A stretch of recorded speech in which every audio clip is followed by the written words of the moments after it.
Hello, and welcome to EPR with your favorite environmental enthusiasts, Nick and Laura. On today's episode, Laura and I discuss the Dress for Success mantra. We talk to Emily Gulick about controversial projects, environmental justice, and consulting.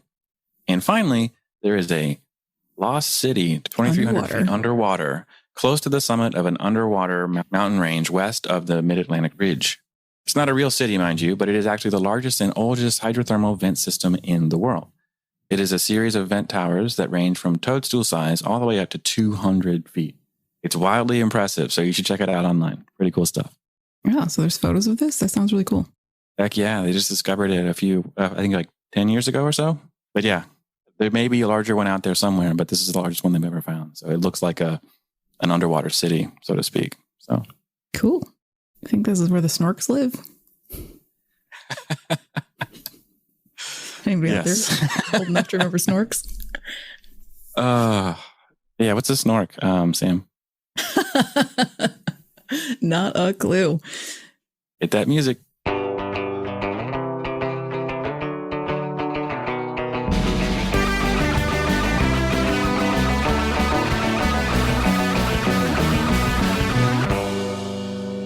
NAEP's next Advanced NEPA workshop will take place September 14th from 11 a.m. to 7 p.m. Eastern Time. This series of workshops is intended to provide participants with practical tips and tools about how to refine preparation and review of environmental documents prepared pursuant to the National Environmental Policy Act. These workshops introduce environmental professionals to best practices for NEPA compliance. The 8-hour intensive workshop has been organized into 6 topics. You can register today at www.naep.org. Also, our super amazing guest today will be one of the presenters. We appreciate all of our sponsors and they will keep the show going. If you would like to sponsor the show, please head over to environmentalprofessionalsradio.com and check out the sponsor form for details. Now let's get to our segment. But I was going to ask you, Laura, I noticed this thing in here in Emily's questions talking about dressing for success, dressing for the job that you want. And it's just a funny phrase. It's just a really silly answer to a question is what should we wear when we're in the office for the job you want? And it's just, right. I don't know. That's great advice for someone who's going in the field that day. Yeah. Has attire ever gotten you a job? I mean, I don't know. I mean, to a degree, I kind of understand where they're coming from, but it also sounds very silly to me. Like if someone asked me, what should I wear? And like, wear what you want for the job that you want. You know, that doesn't make any sense. Like, no, seriously, what's the office dress code?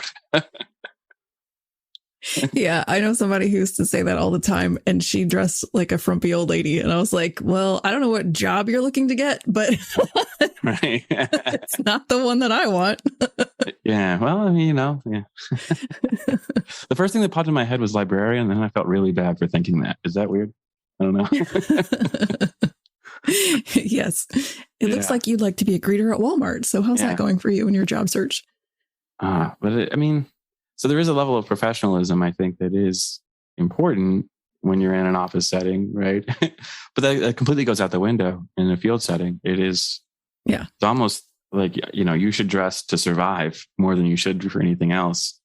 And, you just show up in like fins and snorkels when you're going out to examine a wetland because you'd like to be a diver instead. Right. Yeah, exactly. This is the job I wanted. The job I wanted. So I'm just going to wear scuba gear all day till someone puts me on a boat. Right. Yeah. It's just a pretty funny thing. I can't imagine it. As field people, like you have to deal with just like, I always have the reverse action. I'm like, man, I have never looked worse in my entire life than I am currently. And it's just like, well, this is it. I guess I'm just going to be a gross, sweaty person, hope it's not too bad and then just roll with it, So we almost have the opposite where you really bond with people in the field. You have to. Yeah. I really think, better advice is just dress well for the job that you have. Yeah. What if you want to be like manager, leader, but all of the rest of your colleagues and friends in your same job description level are wearing polos and jeans, well, then you look like the schmo who's like, I'm coming to work in a bow tie, Right.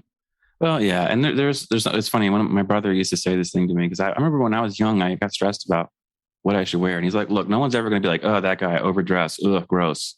He's like, so you can always try to be overdressed, but like once you get a feel for what people wear, you just, you can match what they're wearing.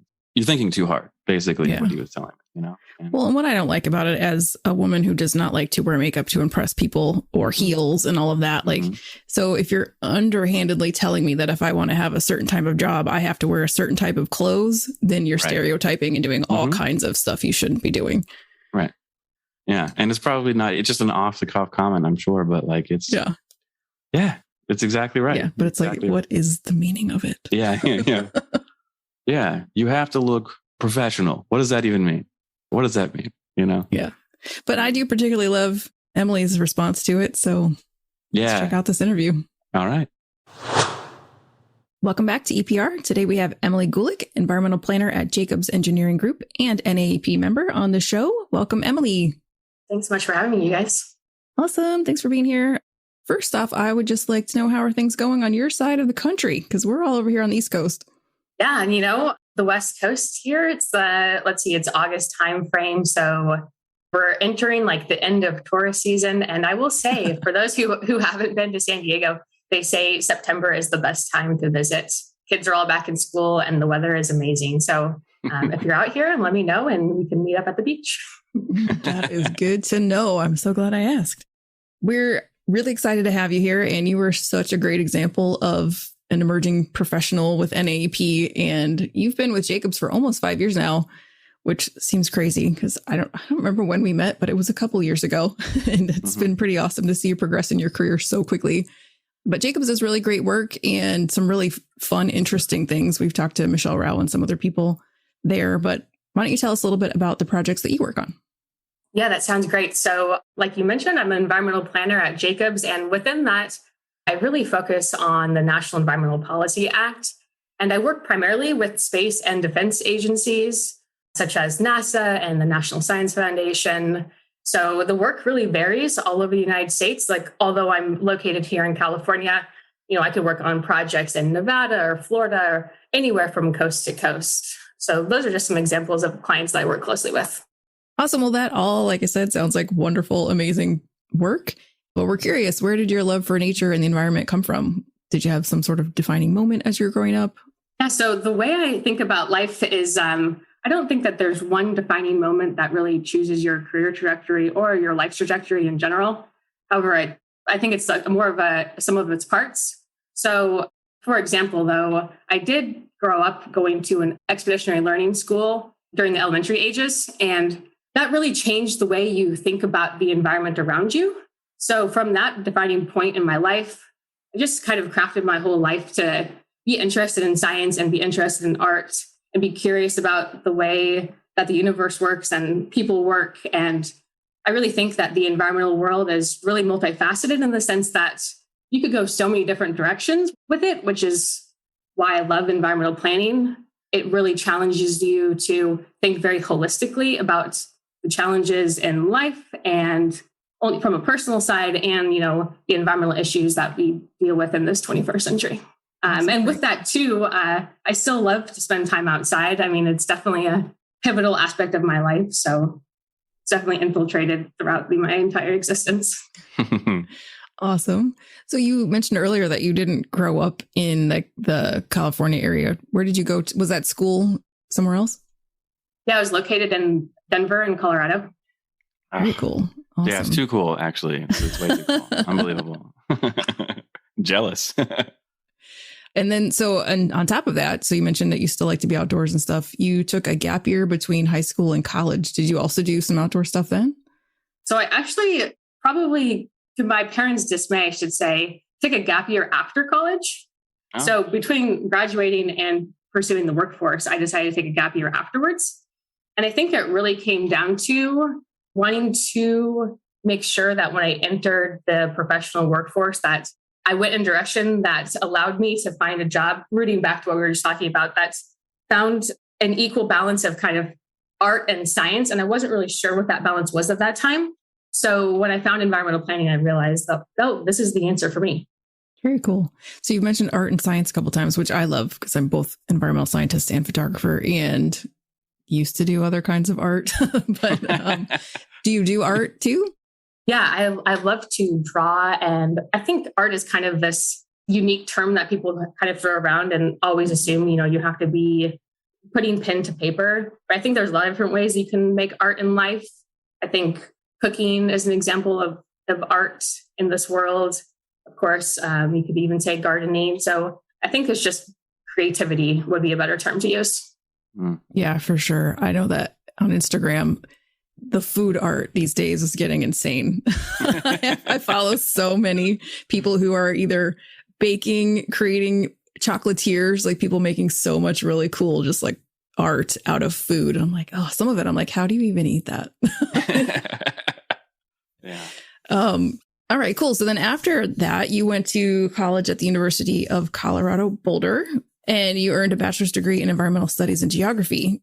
Did you think you would get into consulting work at that time, or did you have some other sort of career path in mind? I was not aware of the consulting world at that point in my life. I think it's definitely a niche that a lot of people, when they enter the career field, probably aren't that familiar with. So it wasn't out of a lack of interest. It was maybe more out of a lack of ignorance, or sorry, not lack of ignorance, but out of ignorance, I should say. And so I was not aware of it. And at the time, I was pretty open to different ideas and feel like I could fit into various careers. And I think when I think about my ideal life trajectory when it comes to a job or a career, it's good to be multifaceted in the way of trying various things. And the environmental planning world allows you to kind of what we call choose your own adventure. There's so many different clients you can work with and types of projects you can work with and expertise that you can develop over time and grow in. And, we're all in the environmental world and understand that every year is changing, right? So the challenges that we were faced with 10 years ago are different than what we're going to be faced with in 10 years from now. So it allows you to stay on your toes and always be curious and, just do what's right for the greater world. Very cool.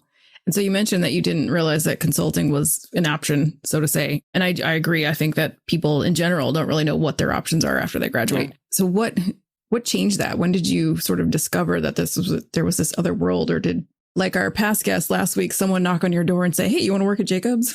That's what just happened, actually, here. So I just got a new job at the door. I'm just kidding. No.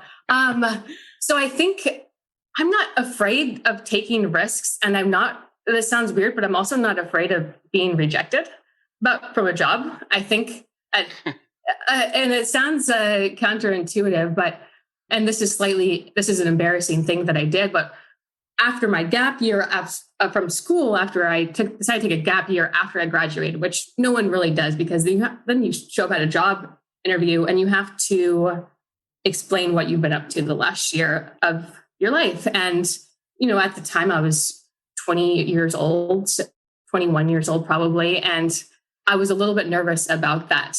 However, so going back to the embarrassing parts, I put together a spreadsheet of all the jobs I was applying for. And I just started applying to every single job that I thought I could be remotely interested in. And I also realized too, that when you're interviewing for jobs, it's not them interviewing you, it's also you interviewing them in the sense of, is this going to fit? For a second. Yes. Yeah. So when I showed up for the interview at Jacobs, I instantly felt connected to those on the panel. And it was similar to this conversation. It was a really open dialogue, and I just had a good feeling about it. And you've interviewed Michelle Rao on here. So kudos to Michelle if she's listening to this. She really has created a great work environment. And I think that on top of just enjoying who you work with, that's one really important aspect of your career, allowing opportunities for growth and finding your own way to grow too. I think those are great opportunities. So long story short, the environmental consulting world kind of found me more than I found it. Mm-hmm. Awesome. Oh, I love hearing all that. All you career seekers listening, did you hear that? Spreadsheet. Yeah. Track what you're doing. That's awesome. And you're interviewing them too. That's all really, really good stuff. And It's funny, Emily, your story and mine are pretty similar. Like I had the same exact experience where I was like, what's NEPA again? Like it sounds vaguely familiar. And then here we are all these years later. I know we've talked with Michelle and we've heard from you about working on controversial projects. It's, again, another thing that you and I share. There's a lot of really difficult projects that we've worked on. So do you have any good examples of what that would be like? So working on a controversial project is really unique because oftentimes you'll see your project on news headlines all across the nation. And it's really an interesting position to be in because you have more knowledge about the truth than the media does. So it really takes a keen eye and skill to be able to separate yourself from the emotional side of a project and do what's right for either the environment or the client or what you know is right because of something like misinformation or miscommunication or a history of a project that maybe hasn't gone well in the past, but there's shifts that are occurring now for the better. It's funny. So like, I totally understand what you're saying. I had a project once that got picked up on John Oliver, right? So they did this whole speech on it and a whole thing on it. And it was really good, except for one part, right? There was one part that was just wrong, but it was really weird to see. It was a really strange thing. So how do you deal with that kind of thing? Because I'm sure people notice that that you're working on these projects and you kind of got to adapt to it and respond. So how do you do that? It's super dependent on the type of project you're working on. And I think it's really important to keep in mind that there's never an instance where I've made a decision or informed a client to make a decision that I would consider a morally poor choice. So I think knowing that you're doing what's right, or at least giving opportunity for input on a project, allows you to be able to share both sides of the story or multiple sides. There's always more than two sides to a story in a way that's more objective than subjective. So keeping that in mind of just sharing all voices of a project and all the opinions of a project without letting your own personal feelings about it penetrate into the stories that you're telling. Yeah. It's funny. I've always found that a lot of times anger at a project is usually misinformation, right? It's usually just people not understanding what's going on. And I've seen projects go from being controversial to, by the end, everyone's kind of satisfied. Is that ultimately your goal? Or do you think sometimes it's just, sometimes projects need to happen and there's always going to be challenges no matter what? I think every project that you ever work on has its own unique challenges. And I guess that's a statement that could apply to your life as well. And I've actually noticed that when you go in recognizing that a project is going to be controversial, you walk in with all the tools on your tool belts and you know what you're getting yourself into. I actually think the hardest projects are projects that you start and then they become controversial when you had no idea that it would be an issue. Yeah. And I think that one is more of a difficult project to work on because you're adapting on the fly and you've already made rifts in the water that then you can't keep the water calm anymore. Whereas when you go into a project that you know is going to be controversial, you're able to approach it in a very tactful and slow process in order to keep people well informed and give them plenty of opportunities for their own inputs. So when you go into a project that you don't think is going to be controversial and it ends up being it's often because you've actually had an oversight in your planning process. And then it reflects on how you viewed the project and how you informed your client. So I think that project is actually more difficult to work on. Yeah, I got you. Yeah, 100%. Yeah. So talking a little bit more about you too. In 2021, you were awarded the ABCEP Emerging Professionals Award, which is pretty awesome. So we're going to give you a quick congratulations. So woo, woo, woo. Can you tell our emerging professionals listening to the podcast a bit about what ABCEP is and why they may want to pursue that certification? Yeah. So ABCEP is the Academy of Board Certified Environmental Professionals. And they work in close partnership with NAEP. And essentially, it's a certification process that you go through. There's two different options. You can be a ABCEP IT in training. So for those who have less than 10 years of professional experience in a leadership role can pursue that. And that's a great path for those who are younger in their career. You can be any age. You just have to be newer in the career. And you get partnered with a mentor. And it really is a pretty great community all across the nation. They pair you with someone that shares similar goals and is able to really kind of guide you into what you want your career to be, whatever that may be for you personally. And it's a great opportunity to meet people all across the nation and network. And then for those who have maybe been in the field a bit longer, you can become a certified environmental professional.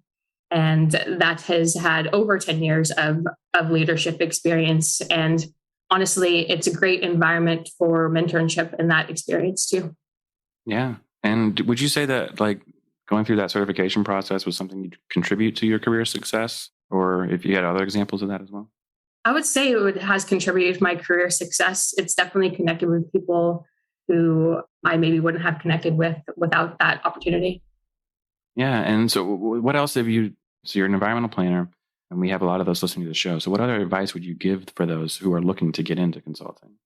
I would say for those who want to get into consulting or who really want to work in a field as diverse as consulting, I would just say to stay energized, be passionate, and take risks, because in this consulting world, there's always going to be people who support you and back you on your decisions. And we're in a time of the environmental world and just across the nation where we are coming up with creative solutions to our future problems. And we need for people of all ages and ranges to share their opinions on what we should do in this world. And in this hyper-partisan world, especially, I think we often think inside these crafted boxes that you're expected to fit into. And I think that the consulting world has the opportunity to think outside of those hyper-partisan norms and try and create a new direction that we can take this in order to make it something that can transcend through generations to come. So I would just say to come in with all your ideas, and there's no bad idea. Oh, I love that. That's a great answer. Right. Great answer. And, you'll get all this and more with Emily when she also helps put together the advanced NEPA workshop for NAEP, which is coming up, I think, in like a couple of weeks. So can you talk us through a little bit about that? Shameless plug. Give it a shameless plug. We have to have one shameless plug every time, right? So right, exactly. The advanced NEPA workshops are something that NAEP has been hosting for years on end now. And it's one of my favorite times to get together with those who are involved in NAEP or who are aspiring members of NAEP. We did our first in-person one just in May during the NAEP conference last year. It was so fun having the live audience. It really creates a great dialogue. But essentially, every year they do an update on NEPA, and there's other topics we cover too within NEPA, like environmental justice and greenhouse gas and cumulative impacts and whatever the new hot topics are for that year. So it really is a great chance to stay up to date with what's going on in the NEPA world, which we all know is in flux, to say the least. Yeah, no kidding. And I'm glad you brought up environmental justice too, because that's one of your areas of interest. So how did that come to be? Like, what about that is interesting for you? So when Biden came to office, I recognized that social justice was going to be a huge focus of the administration. And being a NEPA practitioner, I was knowledgeable that environmental justice was part of NEPA. So I had an idea that EJ was going to be something that would be a hot topic for NEPA practitioners in coming years. And at the time, NAEP, I'll do one more shameless plug. Here we go. Did not have a working group on environmental justice. And it was kind of infiltrating other working groups. And I recognized this is an opportunity to gather these thought leaders and those who are aspiring thought leaders and give them a platform to talk about these changes in laws, regulations, and policies that federal agencies are considering, and even state and local agencies now too, we have seen. So I co-started and now lead the environmental justice working group at NAEP. And it's been about almost 2 years now since Biden came in. Yeah. Mm-hmm. What year? Yeah, 2 years since Biden came into office. Crazy. Yeah. I just double checked my own math. Yeah. 2 years. So it's really been a great way to make sure that NAEP is staying up to date with the changing regulations. Yeah. They're definitely changing. I think more changes to come is fair. So what would you say is the state of environmental justice right now? Where are we in the process? That is a very great question and pretty difficult to answer.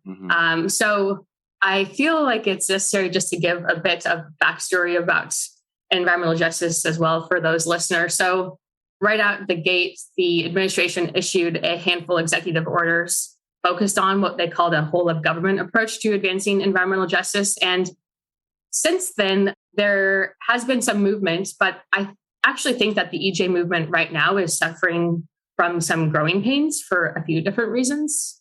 And one reason is that the term environmental justice is really rooted in the civil rights movement from the 1960s. And so by definition, in the 60s, the movement focused really on race, color, national origin when it came to citing of facilities, especially industrial facilities. So, and then in the 1990s, the Clinton administration expanded this definition in Executive Order 12898 to not only include minority populations, but now to include low-income populations.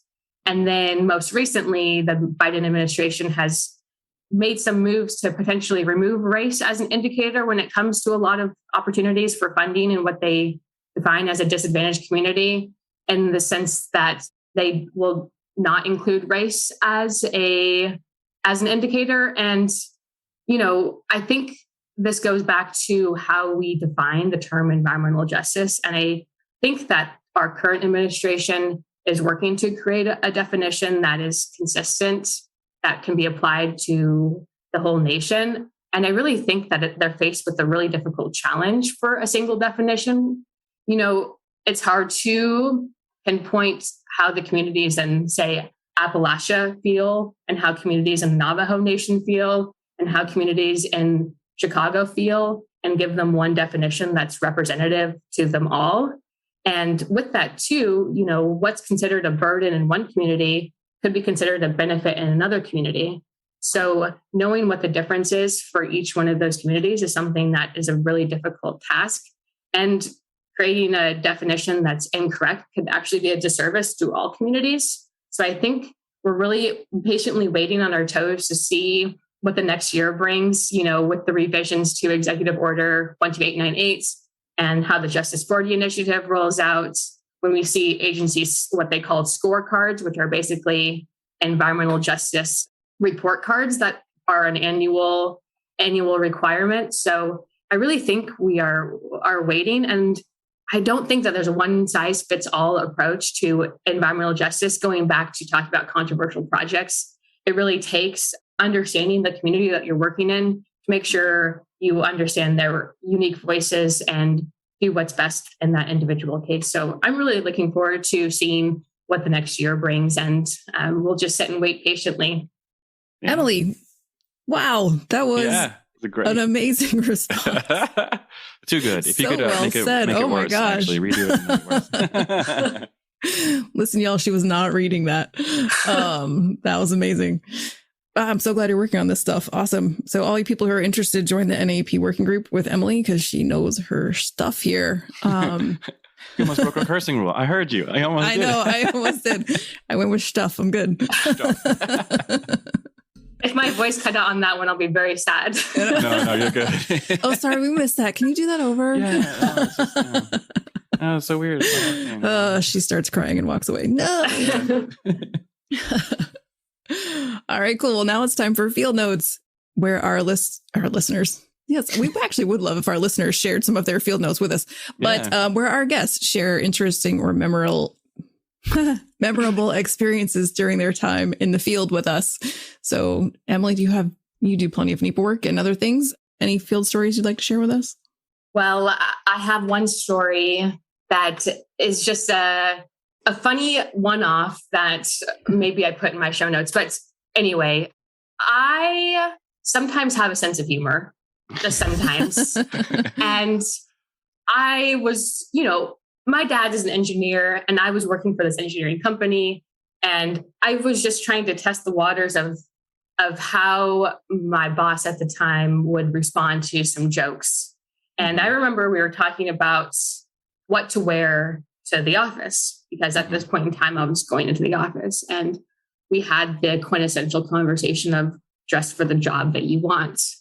And I blurted out, tomorrow I'm wearing a Spider-Man costume. And I realized what I had just said. And the adult version of me was slightly appalled at myself. But then I started thinking, hey, that's okay. I'm showing, this aspect of myself that is maybe not so rigid in the engineering world, not to make that overly, obtuse statement. But anyway, the best part is that my boss thought it was the funniest thing that I had said that. And I really think it just goes to show, the concept that we talk about now of being your authentic self in the workplace is just an example of that. So that's just a funny story of the office paradigm. Awesome. Yeah. Or maybe she is Spider-Man and we just, now hearing it right? the first time. So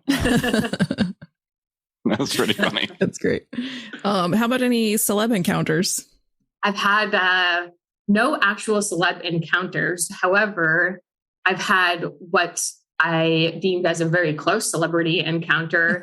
I was working on a project in Southern California in a pretty wealthy area of Ventura County. And the project, going back to controversial projects, was hyper controversial, had been going on for decades, had numerous parties involved. So there was numerous federal agencies and state agencies and essentially a lot of history.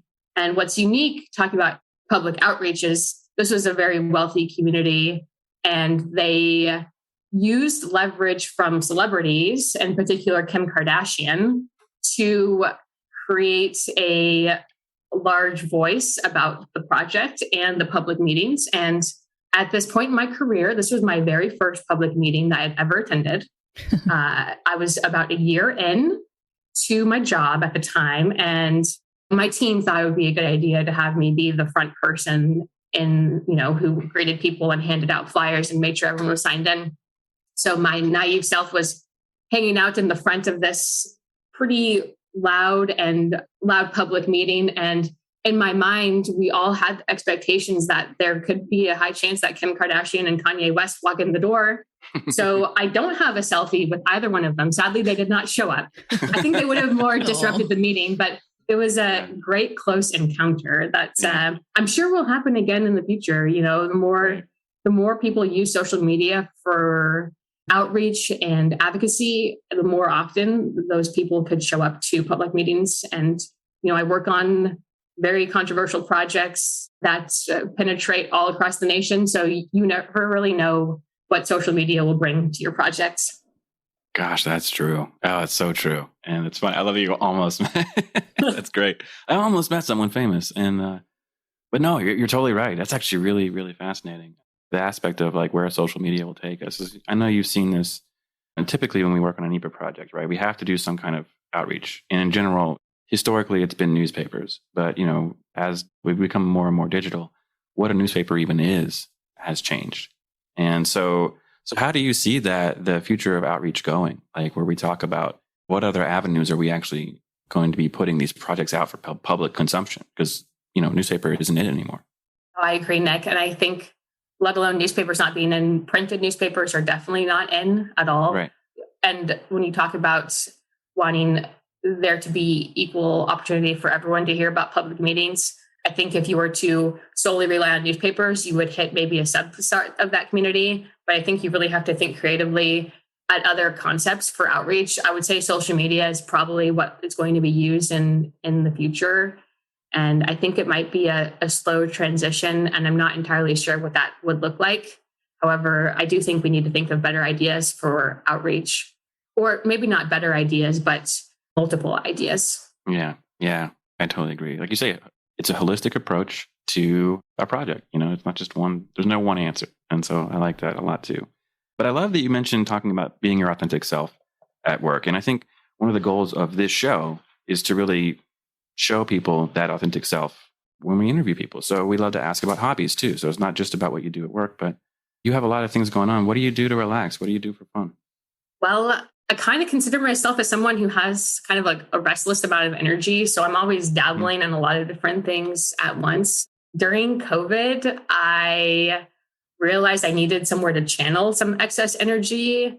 It was easy to stay at home and just putz away on your computer all day, especially when you're working on some fun projects or there's nowhere to go because, we're in lockdown time. So I started to run very casually just around the neighborhood.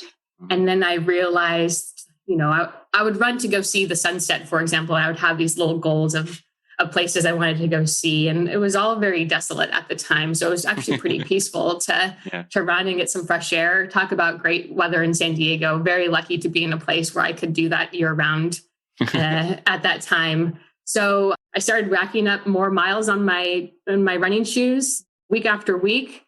And then I found myself trying to think very futuristic during COVID times of things I wanted to do when we had the opportunity to. And I talk about wanting to spend some more time outside. And I love hiking and backpacking. And I came across this backpacking route in Kings Canyon National Park. It's a 40-mile loop that people do normally in like 4 days or so. And for some reason, I got the idea that it would be a really cool idea to try and run it all in one day. And at this point, in my life, I hadn't ran more than a 10K.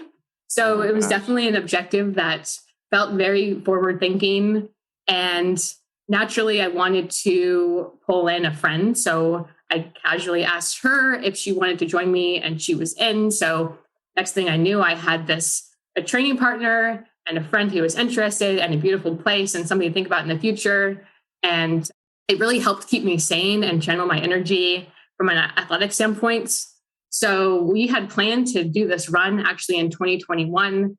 And then at the time, the Sierras went up in a blaze. So I postponed it, and I actually just ran it 2 weekends ago. So I ran my first ultra marathon. It was, I don't even know if 30 minutes of an interview could even talk about the roller coaster of emotions and beauty that happened during that time. Yeah. But I will say long distance running sounds really drab to a lot of people, but it really is this cool, unique experience where you're challenged from not only a technical approach of being good at running, but it also is like a very mental accomplishment too, when you finish a run that is going to be challenging. And it's taught me that finishing something is a lot harder than getting started. So the first 90% of the run only requires like 10% effort, but then the last 10% requires 90% effort. Yes. So it's just, it transcends something greater of like, you can start anything, but finishing is a lot harder than you realize. Yeah. Oh gosh. But I love that, and I'm a runner too. Are we twins? I don't know, but, I don't know. What kind of music do you like, Emily? Yeah. That's the defining question. Everything. Oh, okay. Do you mean everything? Honestly, I really do. I really do. So there's nothing she doesn't like. That's funny. But like, I mean, honestly, I think music is one of the things I was actually going to bring it up. Like when you're running, it's one of those things that can be inspiring. It can help you achieve your goals too. I remember my first race ever. I was just mentally gone halfway through it, and then just heard a song, and I was like, "Oh, okay, I got this." And the rest of the way through was pretty awesome. So I love those challenges, those mental challenges you get from running, and overcoming them is really, really fascinating. So I love you got to experience that too. Yeah. Have you ever heard of the 4 types of fun? No. So essentially it's a quadrant. So think of X, Y axis. Mm-hmm. And the question on the X axis is it considered fun now? Yes, no. Mm-hmm. And then on the Y axis is it considered fun later? Yes, no. So, and there's 4 different types. So I guess type 2 fun, which is what I consider long distance running to be, is it's not fun now, but it will be fun later. So it's not fun in the moment, but when you look back with positive opinions enough for you want to do it again. 40 miles though. That's wild. Yeah. That's crazy. That's too far. But no, I mean, just circling back, because I know we're running out of time here, but you've accomplished so much in such a short time in your career. Is there anything else as you look to the future that you want to accomplish? Wow. Talk about an existential question. Aside from running into celebrities. I know we told you these will all be easy questions. Yeah. So you're going to ask me that question, then say bye? Just let me think about this all day? Okay. Okay. For your next run. Yeah. Actually, it'll be perfect for your next run. Absolutely. So I think when I think about the future and what I want, it's really easy to have ideas of where you see yourself. But I think to have too many constraints is self-limiting. So having incremental progress for objectives that you think you want to reach, but then at the same time, keeping an open mind on opportunities that maybe you hadn't thought of in the past or the future is a way that I like to live my life. And that's probably how I got into consulting, and that's how I got into running, and that's how I got into who knows what I'll be interested in the future. So I would say I have ideas of values that I hold and the direction I want my life to go. But at the same time, I'm very much open to the idea of carving a path as I go and just following my nose. I thought for sure you were going to say Spider-Man. Yeah, I mean, and then become Spider-Man. And then become Spider-Man. Yeah. She's definitely not already.